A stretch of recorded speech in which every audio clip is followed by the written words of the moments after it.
4 మాటలు. మనకు పెద్దవాళ్ళు ఏం చెప్తున్నారంటే 4 కార్యక్రమాలు చెప్పారు.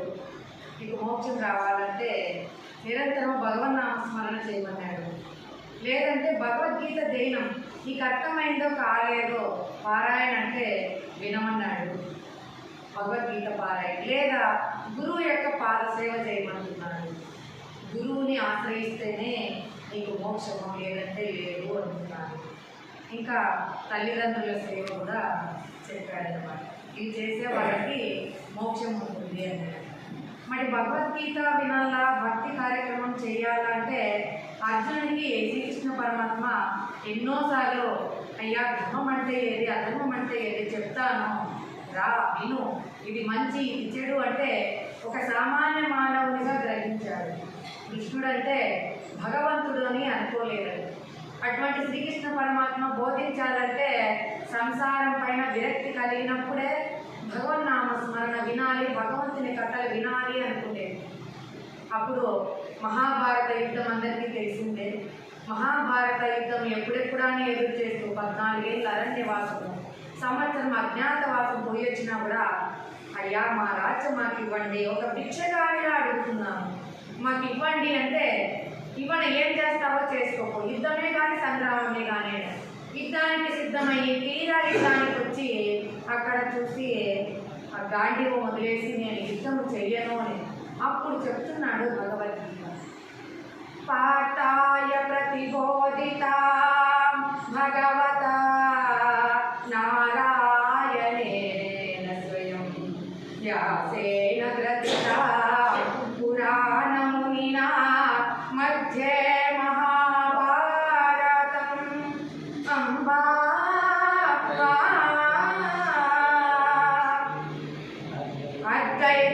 అద్వైతామృతవర్షిణి భగవద్గీతే భవాదేశిని. అంటే పార్థుడు అంటే ఎవరు? అర్హత కలిగినటువంటి వాడు. ఎందుకంటే వాళ్ళు ఎన్ని ఇబ్బందులు పెట్టినా కూడా ధర్మం కోసం యుద్ధం చేయాలనుకున్నాడు.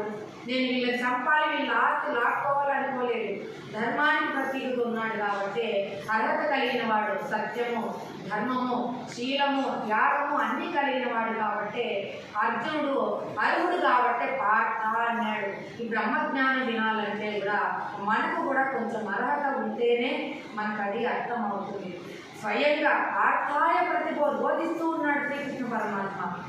భగవత నారాయణే, భగవంతుడైన శ్రీకృష్ణ పరమాత్మతో వింటున్నాడంటే అర్జునుడు ఎంత గొప్ప అదృష్టవంతుడో. ఏం వింటున్నాడంటే మనకు రాసినటువంటి వ్యాసుడు మహాభారతంలో మధ్యలో పెట్టినటువంటి ఈ యొక్క భగవద్గీతను బోధిస్తూ ఉన్నాడనమాట. అదే అద్వైతామృతవర్షిణి భగవద్గీతే భవాదేశిని. అద్వైతం ద్వయం అంటే దీనికి మించి ఇంకొకటి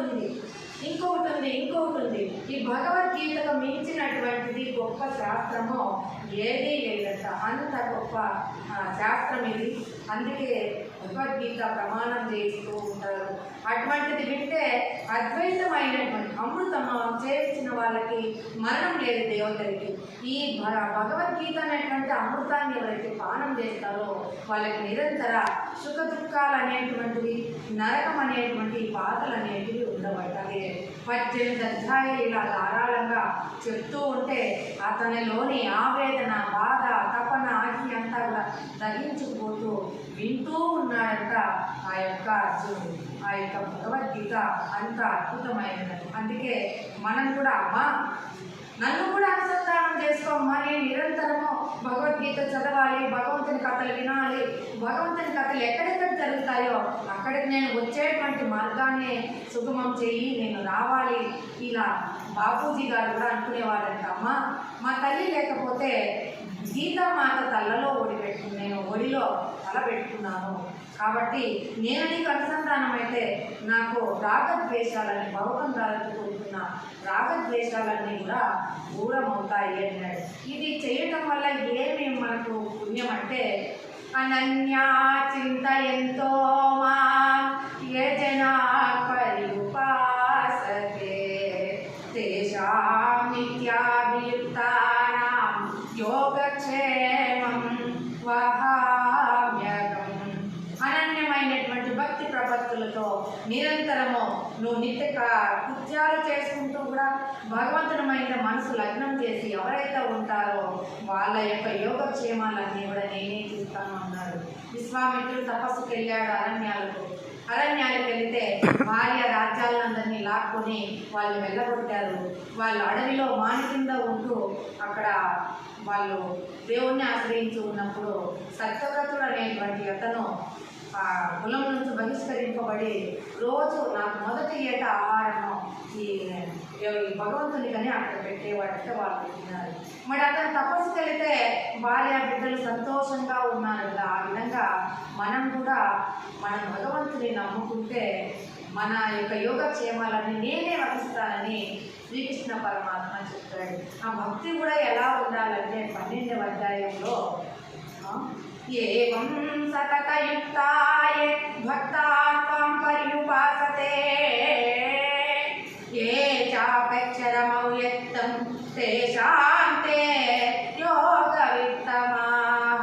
అయ్యా, ఒకసారి ఏమో నీ ధర్మం నివర్తించు అంటున్నావు, ఇంకొకసారి భజన చేయమంటున్నావు, ఒకసారి పూజ అంటావు, ఒకసారి ధ్యానం అని చెప్తున్నావు, అన్నీ చెప్తున్నావు. నేను ఏది చెయ్యాలో నాకు అంతు పట్టడం లేదయ్యా. శ్రీకృష్ణ పరమాత్మ ఏది మంచిదో నాకు చెప్పు అని అడుగుతాడు. అందుకే మయ్యావేశమనో ఏమాం నిత్యయుక్త ఉపాసతే శ్రద్ధయా పరయోపేతాః తే మే యుక్తతమామతాః. అయ్యా, నువ్వు పూజ చెయ్యి, భజన చెయ్యి, ధ్యానం చెయ్యి, కానీ నీ మనసు అందులో లగ్నమయ్యి ఉండాలా. స్వామి ఏమో పూజ చేస్తున్నాం, సత్యనారాయణ వ్రతము, కుంకుమార్చన చేస్తున్నాడు, ఓం ప్రకృతై నమః, ఓం ప్రకృతై నమః, విద్యాయ నమః, కానీ మన మనసు ఎక్కడుంది? అందరూ వచ్చారా? భోజనాలు వచ్చాయా? ఏమన్నా హరిమేఘం పెట్టాను, పసిపాత్ర పెట్టాను, వెండి బంగారం తీసుకెళ్ళారా? ఇంకా మన దృష్టి ఏమో పూజ పైన, స్వామి చెప్పే మంత్రాల పైన లేదు, ధ్యానం చేస్తుంటే, కథ చేస్తుంటే మన ఆలోచన అంతా అంటే మనం ఇక్కడున్నాం, శరీరం ఏమి ఇక్కడ ఉంది, కానీ మనసు ఎక్కడో ఉంది. అలా ఉంటే నువ్వు ఏది చేసినా, నువ్వు గజమాల తెచ్చి వేసినా, నువ్వు బంగారు కిరీటాన్ని పెట్టినా నాకు అది అంటదు. నీ మనసు నా ఎందు ఉంటే అదే నాకు ప్రాముఖ్యమని చెప్పాడు శ్రీకృష్ణ పరమాత్మ. ఈ అవకాశాన్ని ఇచ్చిన పెద్దలందరికీ